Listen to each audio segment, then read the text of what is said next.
benda berlaku, jadi minta bantuan, minta tolong apa pandangan atau nasihat yang Syekh boleh bagi kepada kita supaya kita Allah pakai perkara ini kehidupan kita seharian.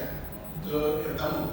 Dan yang kedua, angkat ketiga. Ini kedua ni soalan. So, kita berarti kita minta kepada yang ada dua lah tadi kan. Jadi kita minta pertama kita boleh, yang kedua kita boleh minta kepada hamba Allah. Yang kita kata go tadi kan. Contoh kita minta macam kata apa Imam Nawawi tadi yang daripada pasti mesti tunggal dia hilang. Kan kata jadi wahai hamba Allah, angkat dan tahanlah tunggal itu. Itu yang katakan. Tapi apakah kita beza dengan kita memohon terus ya Allah yang tahu tahanlah tunggal itu. Dengan yang kita minta wahai hamba Allah, tolonglah tahan tunggal itu. Jadi saya minta itu minta clarification sedikit saja daripada yang Maulana Syekh. Terima kasih. Assalamualaikum warahmatullahi wabarakatuh.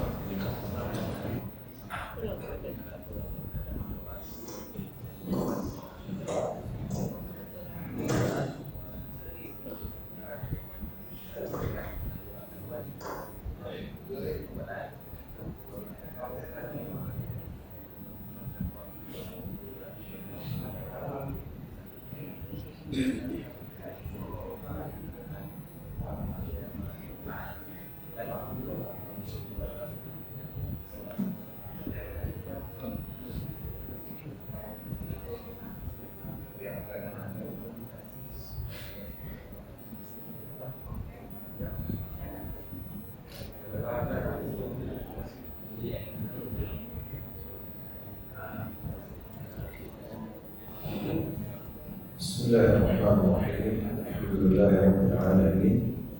Allahumma salli wa sallim wa barik ala sayyidina Muhammad wa ala alihi wa ashabihi ajma'in.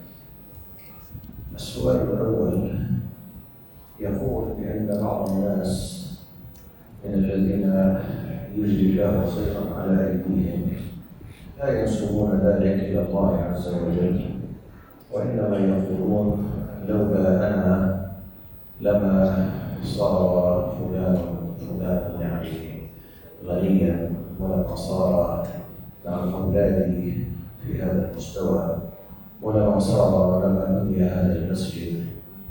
ففي الأصل لابد أن ننسب ذلك إلى الله سبحانه وتعالى ولا ننسبه إلى أنفسنا.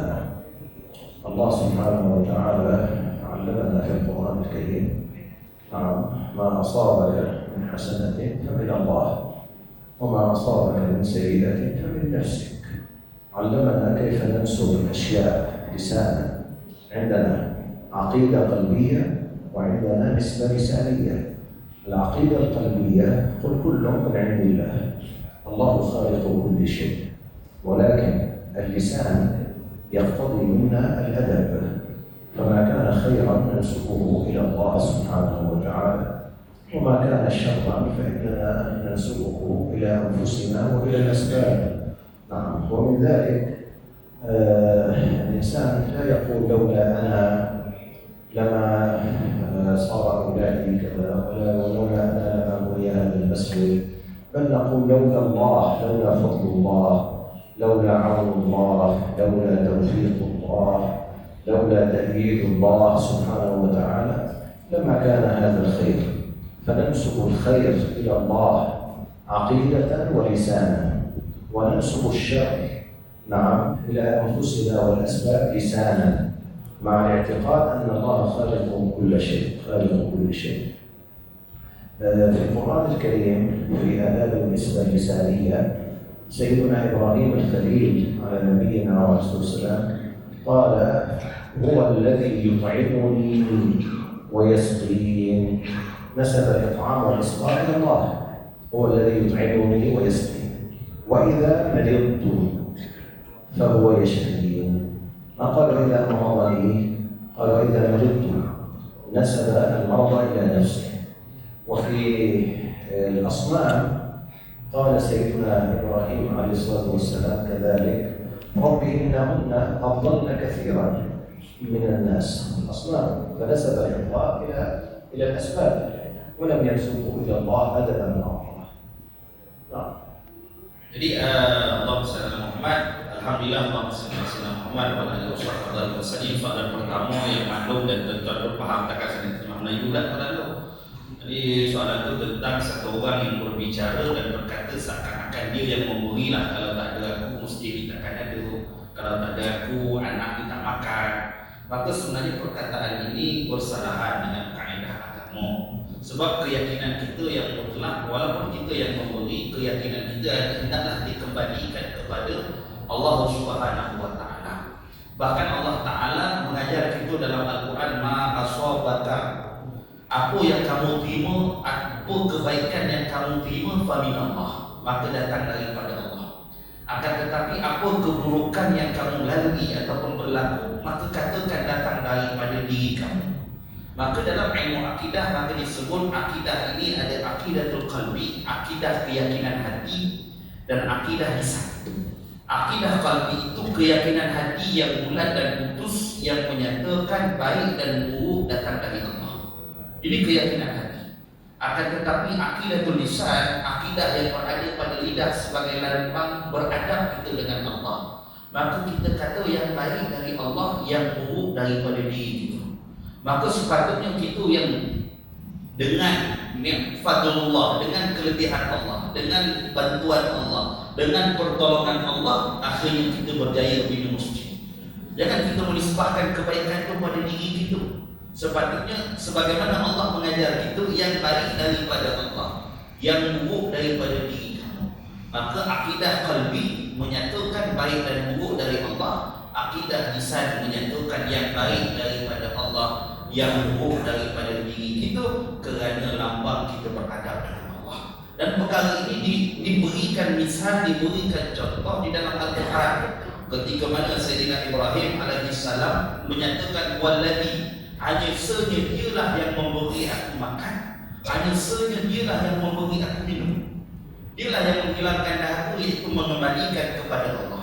Wa idza maridtu, ketika mana aku sakit, fa huwa yashfi, maka hanya saja Allah itu menyembuh. Akan tetapi ketika mana Nabi Ibrahim berbincang tentang patung-patung yang banyak, maka dinisbahkan patung-patung itu kepada sebab. Kaum dia yang mengukir patung, kaum dia yang menyusun patung, tak disebut kepada, tak disandarkan kepada Allah, kerana itu adalah perbuatan buruk, maka disandarkan kepada sebab. Maka yang dituntut pada kita, yang baik pada kita, yang baik daripada Allah, yang buruk patut kita disebabkan pada diri kita, kerana itu adalah akidah lisan, kerana lambang beradab kita dengan Allah Subhanahu wa taala. ومن ذلك في سورة الكهف قول سيدنا الخضر عليه السلام، هو فعل أشياء: خلق السفينة وقتل الغلام وبنى الجدار. فالنسبة اختلفت. ذلك قال عند خلق السفينة: أما السفينة فكانت لمساكين يعملون في البحر فأردت أن أعيبها، نسب إرادة العيب إلى نفسه، فقال فأراد الله، مع أنه وافق إرادة الله، ولكن نسب ذلك إلى نفسه. عندما قتل الغلام قال فأردنا بناء التي تدل على الاشتراك، فأردنا أن يبدلهما ربهما خيرا منه زكاة وأقربهما. نعم، فوافقت هنا الإرادة الخير إرادة الله سبحانه وتعالى، فلم يفصل فيها. عند بناء الجدار قال فأراد ربك أن يبلغا أشدهما ويستخرجا كنزهما. أنا لا أستطيع أن يبلغا أشدهما، ليس باستطاعتي، فنسب ذلك إلى الله، فأراد ربك أن يبلغا أشدهما ويستخرجا كنزهما. ومن هذا في سورة الجن المؤمنون قالوا وأنا لا ندري أشر أريد بمن في الأرض أم أراد بهم ربهم رشدا. عندما ذكروا الشر، أشر أريد مبني لما لم يسمى فاعل، أدبا مع الله سبحانه وتعالى. وعندما ذكروا الخير، أم أراد بهم ربهم رشدا. Jadi kemudian ada dua misal yang perlu kita perhatikan di dalam surah Al-Kahfi tentang kisah Nabi Allah Khidir alaihissalam, tentang tiga perkara yang kita faham. Yang pertama kharibah safinah, merosakkan kapal. Yang kedua qatlul ghulam, membunuh anak. Dan yang ketiga membina jidar, membina dinding. Maka kalau kita perhatikan pada firman Allah ini, kita akan dapat lihat sirah, iaitu penggunaan lafaz yang berbeza-beza. Ketika mana kharibah safinah, merosakkan kapal, yang kapal itu untuk orang miskin, maka kata Nabi Allah Khidir, kata Sayyidina Khidir alaihi salam, fa aradtu aibah, aku yang nak merosakkan, aku nak buat aib, maka menisbahkan barang yang kurang, barang yang aib kepada diri dia selaku manusia. Adapun ketika mana qatlul ghulam, membunuh anak kecil tadi, maka kalau kita perhati balik nanti ayat itu, kita tengoklah nanti kalimah fa'aradna, maka di sana maka kami mengkehendaki, maknanya dengan menggunakan lafaz kami dengan maksud Allah Muhammad bersama dengannya itu adalah Allah Ta'ala. Sebab kemampuan ini membunuh ini datangnya daripada perkenan Allah Ta'ala. Dan yang ketiga, bina jidar, membina dinding. Ketika mana kaum tersebut mengadu kepayahan dia, maka Nabi Sayyidina Khidir mengatakan fa'arada rabbuka, kerana Sayyidina Khidir tidak mampu untuk melepaskan kepayahan ataupun kesulitan yang dihadapi oleh kaum tersebut, maka dia guna fa'arada rabbuka, tetapi Tuhan kamu, maka yang terbaik itu disandarkan kepada Allah Ta'ala. Begitu juga dalam surah Jin, apabila diceritakan tentang perbuatan jahat, maka diletak kalimah urida, iaitu disembunyikan fa'il membuatnya, iaitu dikehendaki. Ayat pasif pun sebenarnya bina majhul, dengan disembunyikan fa'ilnya sebagai lambang ta'adubah, lambang beradab dengan Allah Subhanahu wa Ta'ala. Tetapi ketika mana kalimah-kalimah berbentuk kebaikan, digunakan kalimah arada, menzahirkan akan fa'ilnya itu, iaitu Allah Subhanahu wa Ta'ala, maka digunakan urida, disembunyikan pembuat dengan lambang ta'adub, lambang beradabnya dengan Allah. Dan apabila membincangkan perkara baik, maka dizahirkan Allah Subhanahu wa Ta'ala padanya. أما بالنسبة للسؤال الثاني، لما نجعل أسباب ووسائل بيننا وبين الله سبحانه وتعالى؟ نحن لا نجعل، الله هو الذي جعل أسبابا ليعطي خلقه من خلالها. والأسباب قسمان، أسباب عادية وأسباب شرعية. نعم، الأسباب العادية كالأكل والشرب والتداوي، فأنت تقول إذا كنت جائعا، إذا جعت، يا الله أشبعني. طيب أشبعني ماذا تريد؟ لابد أن تقرن الدعاء بالعمل بالسبب الذي يخلق الله عنده الشبع، بأن تأكل امتثالا لأمر الله، فيخلق الله فيك قدر الشبع ويدفع عنك قدر الجوع. أما لو قلت اللهم أشبعني ولم تأكل، أنت تريد خلق العادة وتريد خلق الأسباب. يعني أنت تريد أن تكون إما نبيا لك معجزة، أو وليا لك كرامة، أو أنك تعطل الأسباب فتقع في الهلاك وتأثم بذلك. طيب إذا إنسان مريض، اللهم اشفني وعافني، طيب ماذا نفعل؟ اشفني وعافني فقط، أم نذهب إلى الدواء والطبيب؟ من الذي وضع التداوي وأمر بالطب؟ الشرع. والتداوي عباد الله، فإن الله لم ينزل داء إلا وأنزل له دواء، فأذهب إلى الطبيب وأستعمل الدواء، هذا السبب والواسطة بيني وبين الله، ثم أقول اللهم نعم اشفني وعافني، فيخلق الله الشفاء إذا شاء. طيب أنا أريد السعي في الحياة الدنيا من أجل الرزق وجمع المال، أقول اللهم ارزقني، اللهم أغنني. طيب تمكث في المسجد، السماء لا تمطر ذهبا ولا فضة، تذهب إلى المتجر تعمل في الأعمال الدنيوية، تقول اللهم ارزقني، اللهم أغنني، فيرزقك الله من خلال الوسائل ومن خلال الأسباب التي وضعها. الله هو الرزاق عند الأسباب، وهو الرزاق بلا أسباب. هو الوفاء عند الأسباب، هو الوفاء بلا أسباب. وهكذا في جميع الأمور العادية التي أوجدها الله سبحانه وتعالى في هذا الوجود.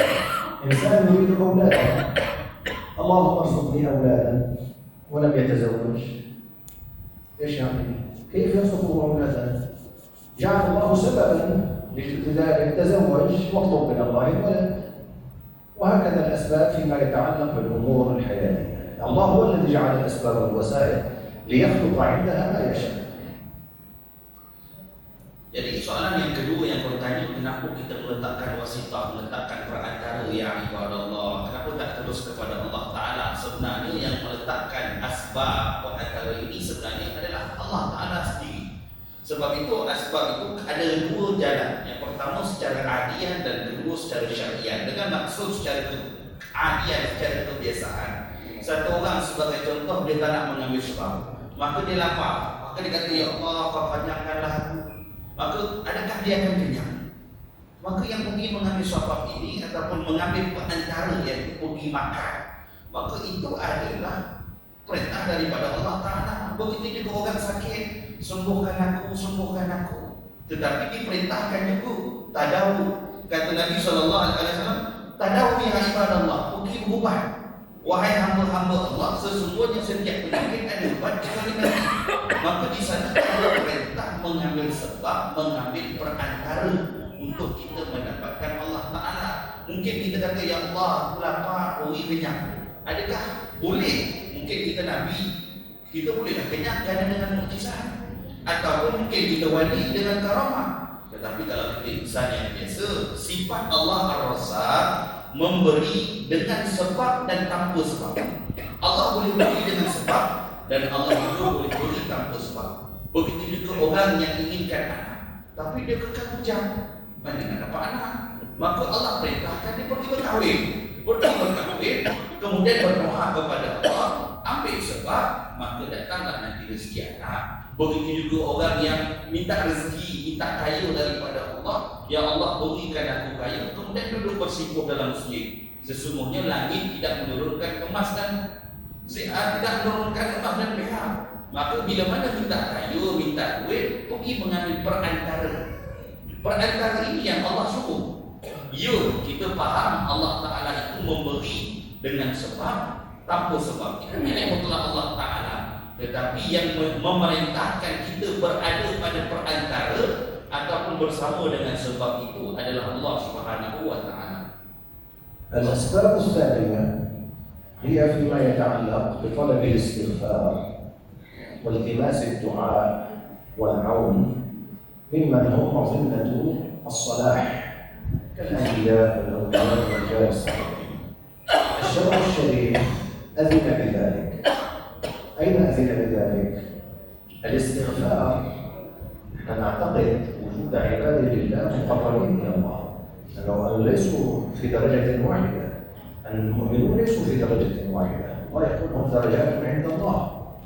والحديث القدسي الصحيح عن عباده الذين تقربوا إليه بالنوافل، قال الله تعالى في الحديث القدسي: ما تقرب إلي عبدي بشيء أحب إلي مما افترضت عليه، ولا يزال عبدي يتقرب إلي بالنوافل حتى أحبه.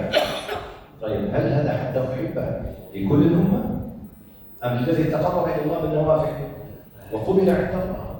قال: فإذا أحببته صار محبوبا عند الله، فإذا أحببته كنت سمعه الذي يسمع به، وبصره الذي يبصر به، ويده التي يبطش بها، ورجله التي يمشي بها.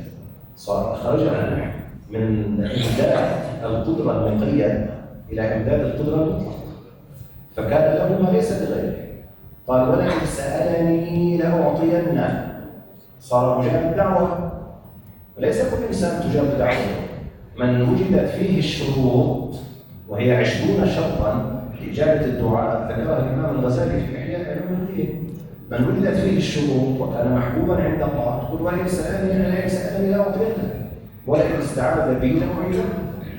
طيب، إذا هذه رتبة خاصة لبعض خواص الأمة من النبيين والصديقين والشهداء والصالحين. فإذا أردت الآن أنا رأيت رجلا هو مظنة الولاية ومظنة الصلاح، وجئت إليه قلت له استغفر لي ربي، التمست منه أن يستغفر لي. نعم، هذا ليه؟ لأنه إذا سأل الله يستجيب له الدعاء. ما هو الدليل؟ في القرآن الكريم أبناء سيدنا يعقوب عليه السلام، إخوة سيدنا يوسف عليه الصلاة والسلام، لما أقروا بالذنب الذي فعلوه مع أخيهم سيدنا يوسف عندما ألقوه في الجب وتآمروا عليه وكادوا. طيب ماذا قالوا لأبيهم للنبي سيدنا يعقوب عليه السلام؟ ماذا قالوا له؟ يا أبانا استغفر لنا ربنا إنا كنا خاطئين. ما قال لهم لا حاجة إلى الواسطة، وأنتم استغفروا ربكم. ماذا قال؟ سوف أستغفر لكم ربكم.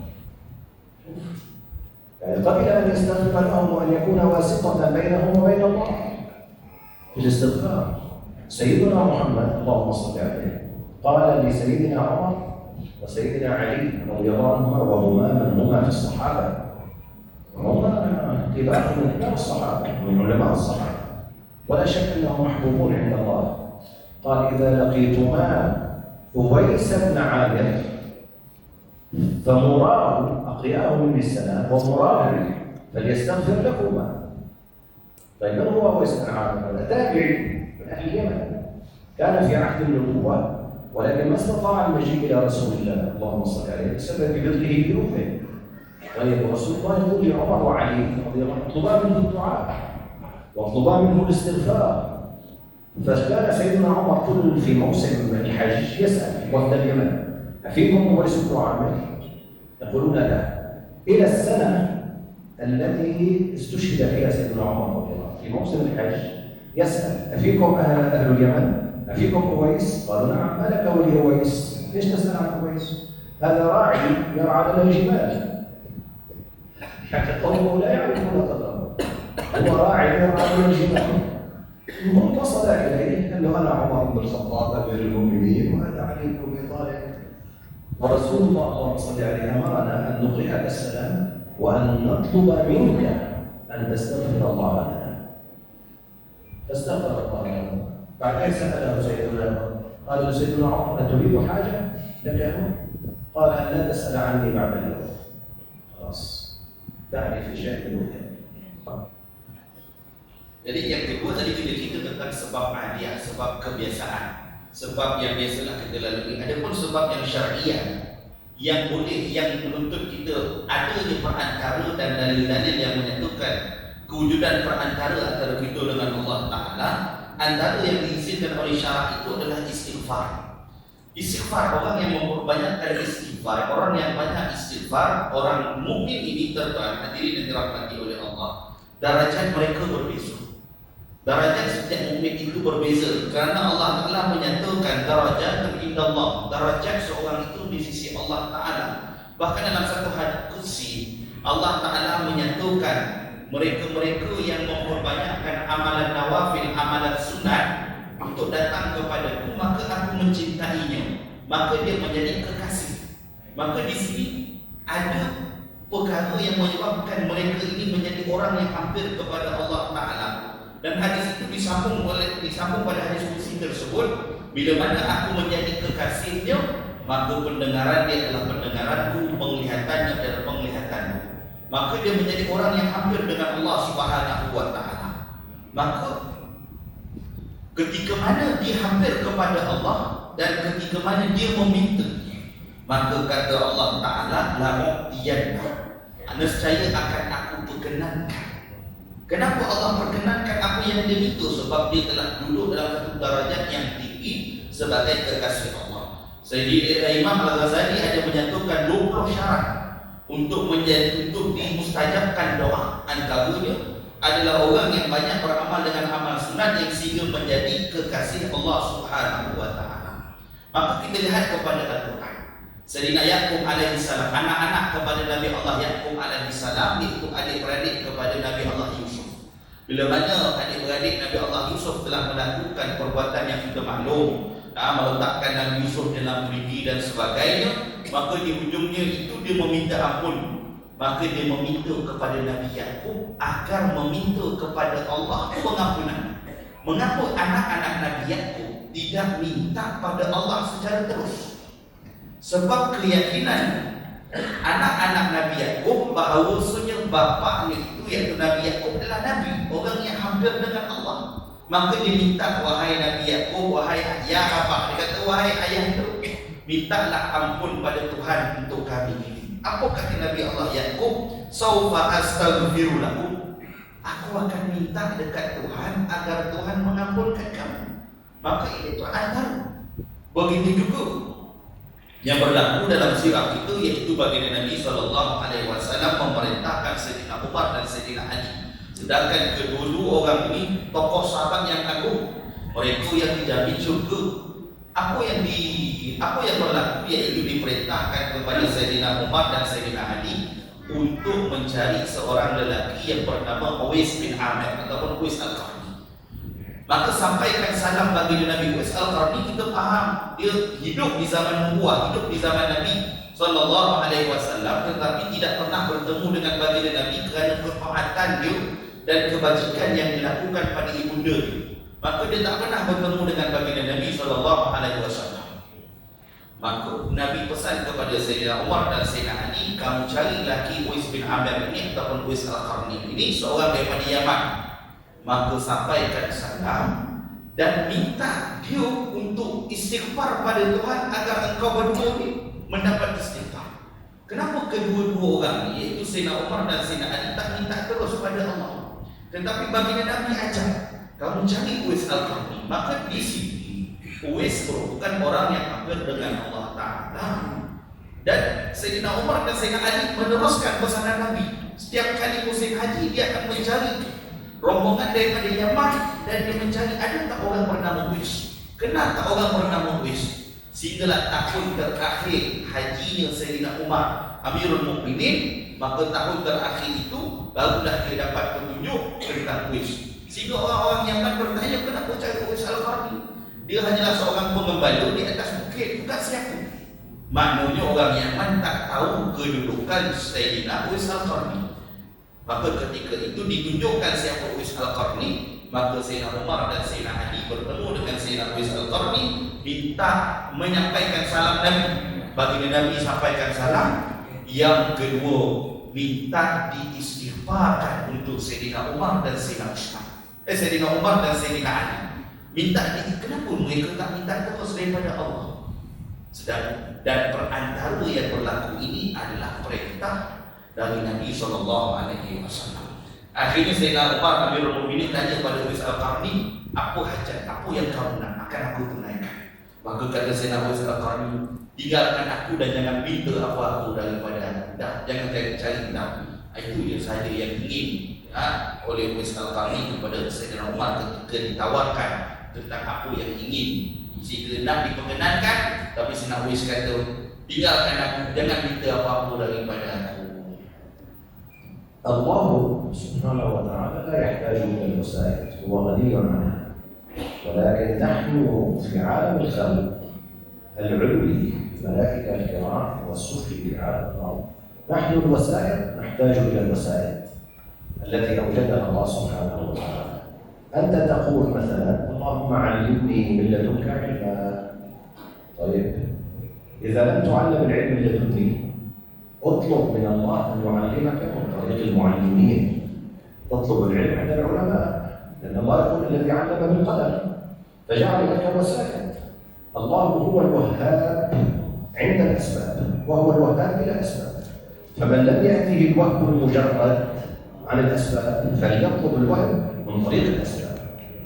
الله سبحانه وتعالى هو المعلم، ولكن إذا لم تعلم بلا سبب ولا واسطة اطلب العلم من الله سبحانه وتعالى من طريق الوسائل حتى يعلمك الله سبحانه وتعالى. فلا يصح في حقنا تعطيل الأسباب والوسائل التي يخلق الله عندها. السيدة مريم عليه السلام جاءها الملك الكريم، نعم الملك سيدنا جبريل عليه السلام قال إنما أنا رسول ربك لأهب لك غلاما زكيا. لأهب وصف نسب الوهب إليه لأهب لك. نعم، مع أن الله هو الوهاب، ولكن هو السبب فيها. احتاجت السيدة مريم إلى الواسطة، الله لا يحتاج إليها، ولكن هي مخلوقة احتاجت إلى الواسطة فأرسلها الله إليها لنفخ الروح. نعم، الله عز وجل ليس يسمح حتى ينفخ الروح في السيدة مريم. السيدة مريم مخلوق يحتاج إلى واسطة مخلوقة حتى تنفخ الروح فيها. نعم، فقال لأهب لك غلام زكيا، فنسب ذلك إلى نفسه. نعم، مع أن الواحد الذي خلق ذلك هو الله سبحانه وتعالى. Dan kemudian perlu kita pahami bahawasanya Allah itu adalah Tuhan yang maha kaya, yang tidak bergantung dan tidak berhajat kepada perantara. Akan tetapi makhluk daripada penduduk langit sehinggalah bumi ini, makhluk makalah yang berhajat kepada perantara. Mereka kita inilah yang berhajat kepada perantara. Sebagai contoh, satu orang berdoa kepada Allah, Allah ma'alimni, wahai Allah ajarlah aku. Maka Allah boleh mengajar kita dengan ilmu laduni, iaitu ilmu yang terus daripada Allah Ta'ala. Tetapi kalau kita tak dikurniakan ilmu laduni, ilmu terus dari Allah, maka kita perlu belajar dengan cara duduk bersimpuh di hadapan guru. Maka belajar juga. Kita akan dikurniakan ilmu, tetapi melalui perantara, iaitu guru. Allah itu Wahhab, Allah itu Maha Memberi. Allah memberi dengan sebab dan Allah memberi tanpa sebab. Sekiranya kita diberi, sekiranya kita tak diberi dengan tanpa sebab, kita tidak mendapat ilmu terus daripada Allah, kita masih boleh menerima ilmu tetapi dengan sebab. Begitu juga Allah Ta'ala rakamkan dalam Al-Quran tentang Sayyidatina Maryam. Malaikat datang bertemu Sayyidatina Maryam dengan mengatakan lahbak.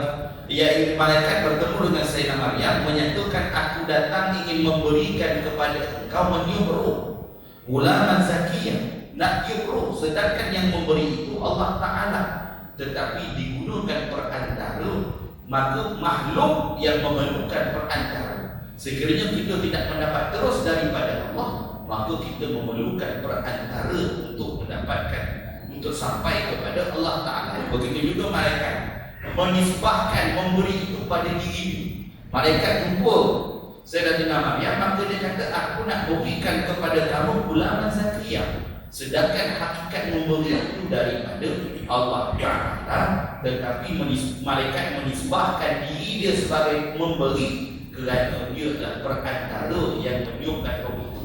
Adapun Allah Ta'ala Maha Suci daripada sebarang rupa bentuk dan sebagainya, dan Maha Suci Allah. Sesungguhnya Allah Ta'ala itu Tuhan yang Maha Kaya, yang boleh memberi dengan sebab dan boleh juga memberi tanpa sebab, kerana Allah Ta'ala itu adalah Tuhan yang Maha Kaya. ومثل ذلك قول سيدنا عيسى عليه الصلاة والسلام في القرآن الكريم فيما حكاه الله عنه: وأبرئ الأكمه والأبرص وأحيي الموتى بإذن الله. فنسب ذلك في مرضى الذين كانوا في زمانه يقولون يا عيسى ابن مريم، نعم أبرئ الأكمه وأبرئ الأبرص، أحيي هذا الميت، يطلبون منه. نعم، وهو لكن لله سبحانه وتعالى لا بنفسه، فنسب هذا إلى نفسه لأنه مظهر من مظاهر إمداد القدرة المطلقة التي يمد الله بها أنبياءه وأولياءه. Dan begitu juga Sayyidina Musa, Sayyidina Isa alaihi salam, ketika mana boleh memberi sembuh. Sayyidina Isa boleh memberi sembuh pada orang sakit, orang yang kena sopak, orang yang buta mata, boleh diberi sembuh oleh Sayyidina Isa alaihi salam. Begitu juga boleh menghidupkan orang yang mati dan sebagainya. Tetapi dipahami ketika itu hakikat mutlak yang memberi itu adalah Allah Ta'ala. Tetapi orang bertemu dengan Sayyidina Isa meminta penawar, meminta ubat dan sebagainya. Tetapi Sayyidina Isa ketika mana memberi, menisbahkan diri dia, saya akan sembuh, saya akan berikan kesembuhan, saya akan hidupkan. Sedangkan pada dirinya, dia faham dengan sungguh hakikat mutlak itu milik Allah Subhanahu wa Ta'ala. ذات مرة في المسجد النبوي الشريف عند رسول الله صلى الله عليه وسلم واحد متكلم مدرس من مدرسي المسجد وضع قلما على الطاولة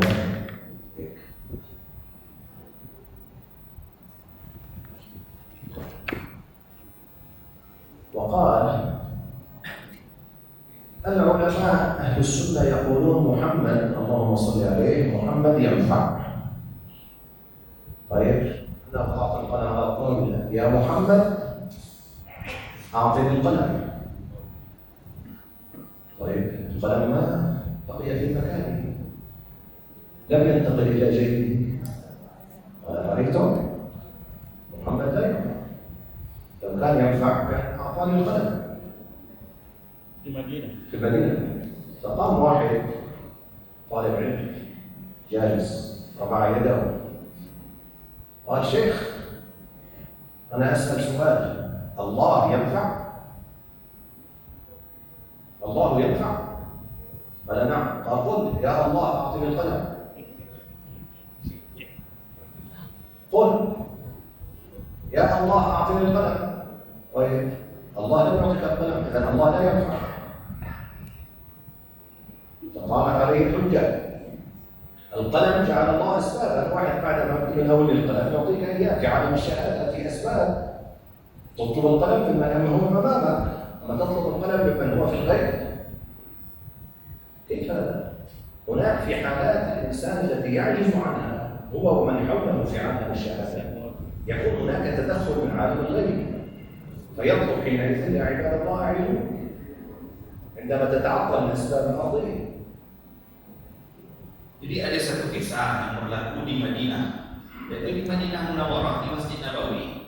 Maka ada satu orang guru yang mengajar ketika itu, dia mengatakan Muhammad itu dah Muhammad itu dah meninggal, dah wafat. Maka Muhammad itu tak boleh memberi faedah pun kepada kita. Buktinya dia mengambil pen dan dia balikkan ke meja. Maka dia kata kalau betul Muhammad boleh beri faedah, kita tengok. Ya Muhammad, wahai Muhammad, kembalikan pen ni padaku. Jadi pen tadi tak bergerak, pen tadi masih berada di atas meja dan kita lihat Muhammad ayat faham. Bagi Nabi tak boleh beri apa-apa pun pada kita. Kan ni tak bergerak pun kembali kepada. Tiba-tiba seorang murid mengangkat tangan. Maka dia bertanya, wahai Syekh, aku ingin bertanya, adakah Allah itu memberi manfaat? Adakah Allah itu maha berkuasa? Jawab, maka kata dia, ya.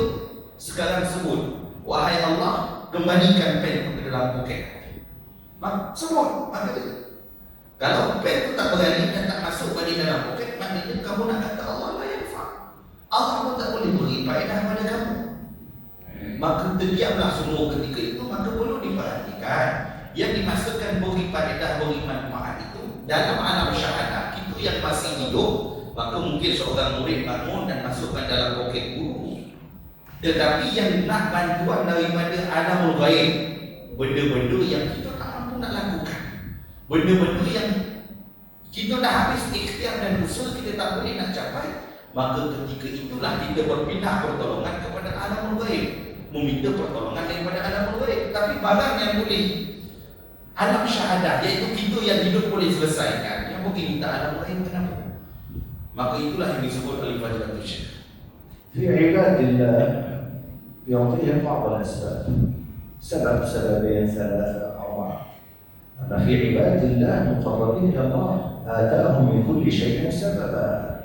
ذو القرنين من العباد اللي قال وآتيناهم من كل شيء سببا فأتبع سببا. طيب العبد الذي آتاه الله من كل شيء سببا وأتبع سببا مثل الذي لم يؤته هذه الأسباب، لا يتصرف بالأسباب التي آتاه الله إياها من كل شيء سببا، وهذا يتصرف بما لم يؤتى بسبب أو سببين.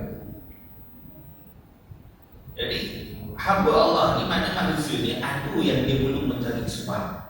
Dia perlu cinta satu sebab, dua sebab dan sebagainya. Tetapi ada hamba-hamba Allah yang muqarrabun, yang hampir dengan Allah, yang dekat dengan Allah, sebab itu yang datang kepada dia.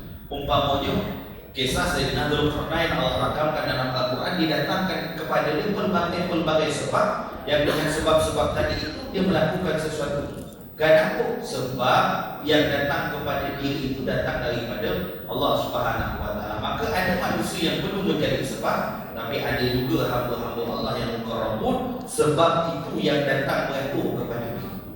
Alhamdulillah. Walhamdulillah Rabbil Alamin.